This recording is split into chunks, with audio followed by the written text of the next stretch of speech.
እንኳን አደረሳችሁ ለሆሳዕና በዓል። እንግዲህ ከዛሬ ጀምሮ የሰላም የጤና የፍቅር ያድርግልን ብያለሁ ማለት ነው።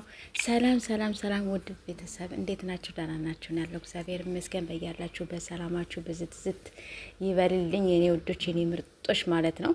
እና እንግዲህ አብርሽ ትናንትና ሰውን አስደምሟል ማለት ነው። በቃ የጀግና ጀግና ወንድ ወንድ ወንድ ወንድ በቃ ትናንትና ልክ ልኳን ነግራታል። በቃ ካሁን በኋላ በቅቶኛል፣ አብቅቷል፣ ያንቺና የኔ ቀን አብቅቷል ብሏል። በነገራችን ላይ ዛሬ 1 አመታቸው ነው፣ ያው ከተጋቡ ማለት ነው። ዛሬ አመታቸው ጋይስ።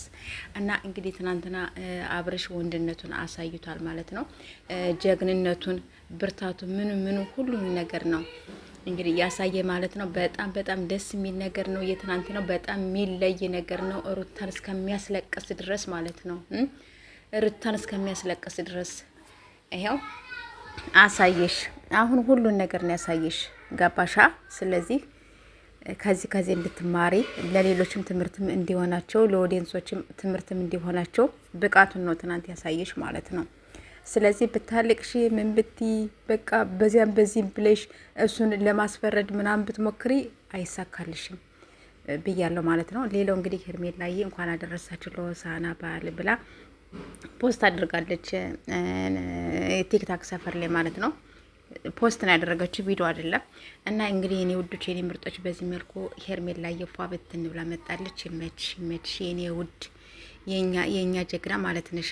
እና እንግዲህ ትናንትና በቃ አብርሽ ሰውን ስላስደመመው በጣም በጣም በጣም ደስ ብሏቸዋል ማለት ነው።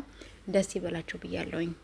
ምንም ማድረግ አይቻልም ጋይስ። ምን ይደረጋል? በቃ አሳየሽ፣ አስለቀሰሽ በተራው ማለት ነው። በተራው እሱ እንዳስለቀሽው ነው እሱ የሚያስለቀሰሽ።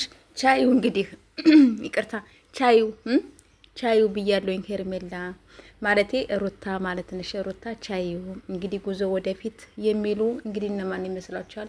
ሄርሜላና አብርሽ። በላይክ ግቡ ጋይስ።